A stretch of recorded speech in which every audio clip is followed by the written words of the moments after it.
Hey everyone, Cynthia here with the Nameless Homestead, and today we're going to be doing something a little bit different. We're going to be remodeling our entire dining room behind me here to accommodate our homeschool space. A lot of us are homeschooling intentionally or unintentionally this year due to the current state of the world. Last year, homeschooling my oldest, James, we did pretty well for ourselves, but we would have done a lot better if we had a dedicated space set up for homeschooling so that we can have everything at our fingertips, everything well organized, and a place for everything and everything in its place.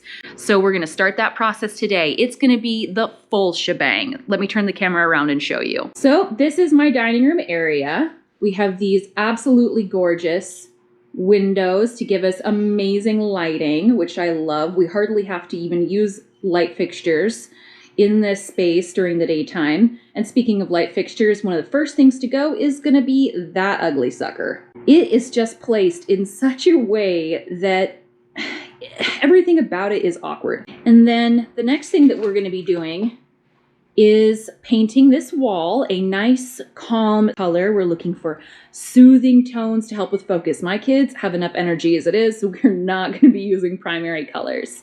And then you might notice our sweet boy Dash right here. Hey Dashy! We do still want to foster more dogs, but we don't have any more kennel space, and this process is partially going to give us that as well. Over on this side, we're going to mirror another dog kennel that will remain empty until such time that we get another foster. And then we are going to be putting a tabletop right here to create a bar type situation. On this bar, there is going to be our printer, our books, shelves, decor items in order to transform this space from a boring, basic catch-all to a absolutely beautiful, organized homeschool space that's gonna make us feel so good about starting our day. So it's time to get to work. First step is gonna be clearing and cleaning the area, vacuuming really well. I'm sure there's so much dog hair trapped behind that dog kennel. It's been a few weeks since I moved it. And then painting the wall. That'll be day one. And if I'm feeling froggy and maybe watch a few YouTube videos, I might try taking down the light fixture myself. I cannot wait to get started on this project so you guys can see the before and after.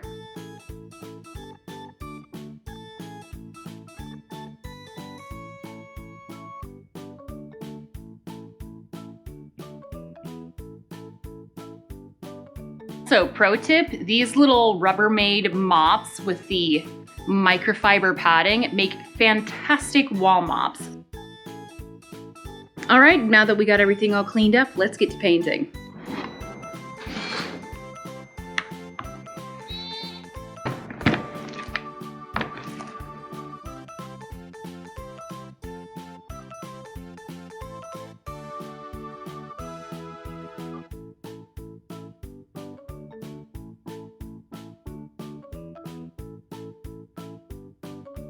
Look at that thing of beauty. I'm so glad I picked out this color. It matches perfectly with the atmosphere that I'm trying to create in my home. Warm, cozy, calm. Now we just have a few more of the detail pieces to do. Like replacing these hideous things. It's always in the details. I absolutely hate old, worn out outlets on a freshly painted wall. They're discolored, they're ugly, they're old. When you try to plug in the vacuum, the thing wiggles and falls out every 3 seconds. So, this one, and that one way over there, gotta go.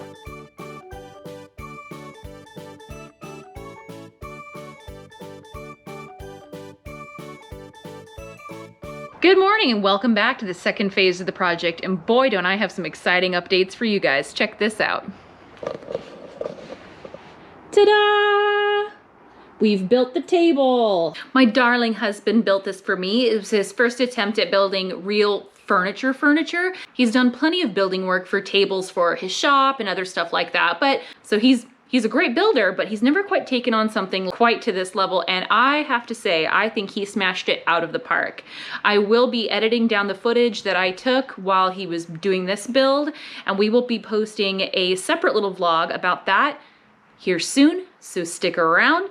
Hit the like button, subscribe to the channel, do the bell, all those good things so that you can be updated when we upload that. But as far as stage 2 goes for this project, Today, we are going to be doing the finishing work on this table so that we can start unpacking all of our homeschool gear. And then I am going to be undertaking the big, scary task of removing this ugly sucker. So I'm gonna be working on removing this light fixture today, and I'm gonna be doing it all on my own, and this will be the first time I'm doing that, so please wish me luck. Let's put on our aprons and get to work.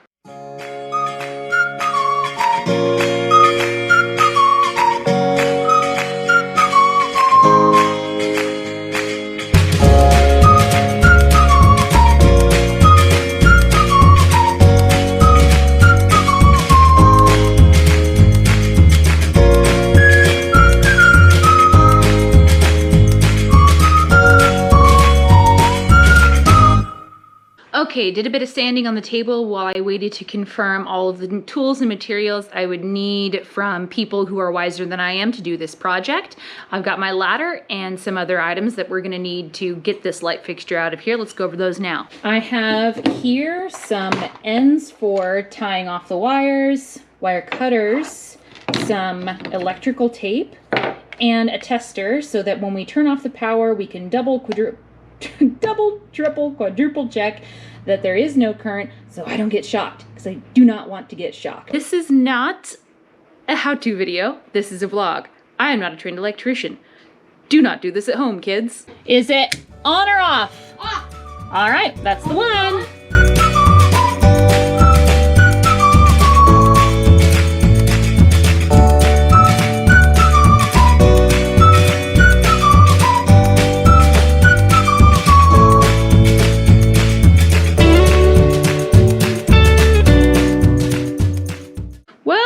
Harder than I thought. I didn't take into consideration the fact that the electrical itself is housed in a conduit that sticks out over the ceiling, so I can't just plaster that up. But I got that out of there as well, and now it's time to turn on the electrical and hope I don't burn my house down. So far, so good, it seems.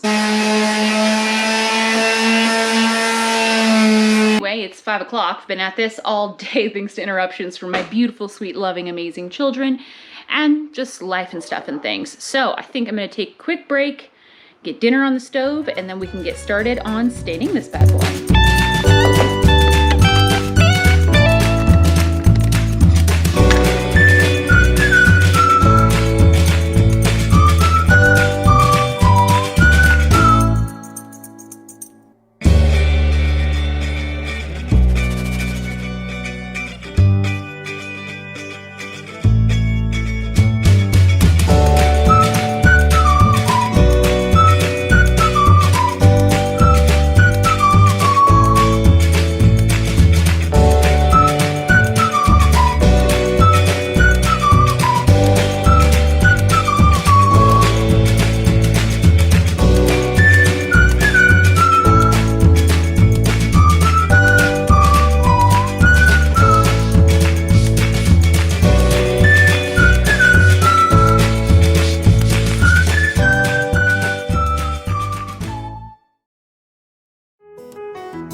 All right, we are making great progress. Let's talk about some curriculum.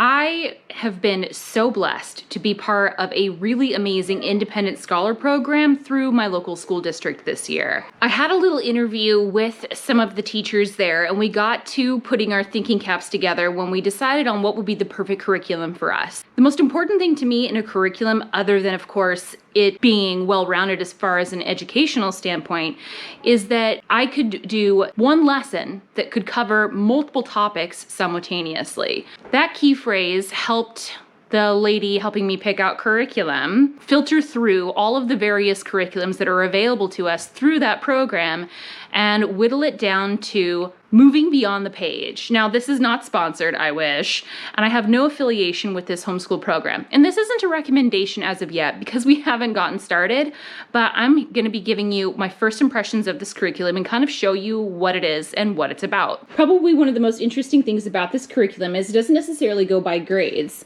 This stack here is for 9 to 11-year-olds, and this stack here is for 6 to 8-year-olds. So they go by aging groups, and they have placement tests and all that sort of stuff to help you figure out what is best for your kids.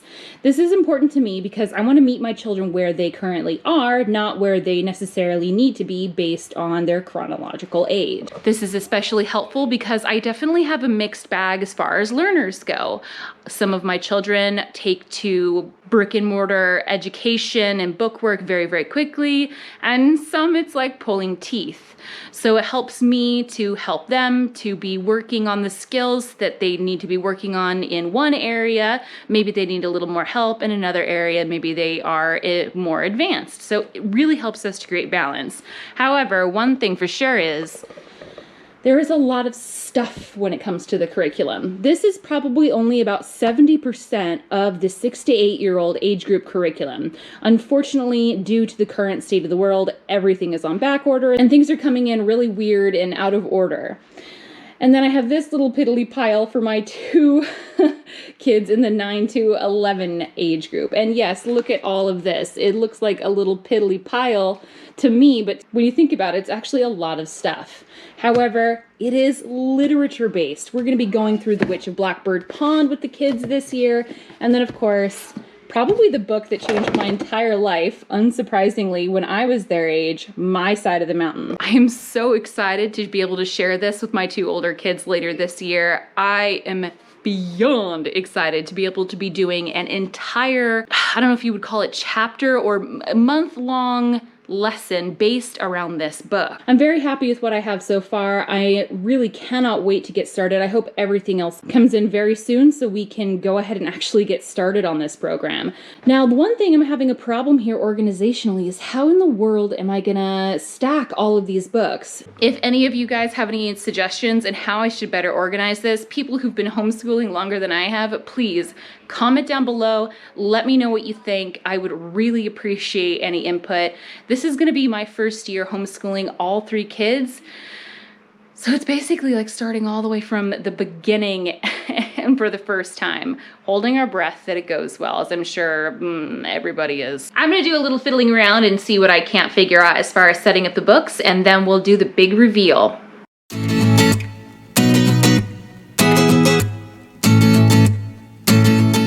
Well, it's been another long day full of hard work, but it's been completely worth it. It's amazing how much simple things like paint, some organizational tools, and a whole lot of love can totally transform a space. It makes me so excited to actually start school on Monday, having such a beautiful space set up. We're still working on how we're going to organize the books. I'm thinking bookends between each organizational divider are going to be our best bet. So far, I've just put out the curriculum and the books that we're going to be using in the immediate future, and I've got a couple of totes that I'll store other things in that we're going to be moving towards the end of the year. And I think that's probably going to be our best bet. But you know how it is with homestead life, mom life, homeschool life, and life in general. Be prepared to be flexible. Things may change in the future, and we'll be absolutely updating you guys on how this curriculum turns out, what we end up loving about it, what we end up hating about it, and generally our homeschool journey going forward over the next year. It's going to be a very important part of our life and our family, and I'm hoping that it's going to be the start of a wonderful new adventure. Anyway, if you like this video, please hit the like button, subscribe to our channel, and don't forget to hit the notification bell so that you can be notified the next time we upload. See you next Sunday.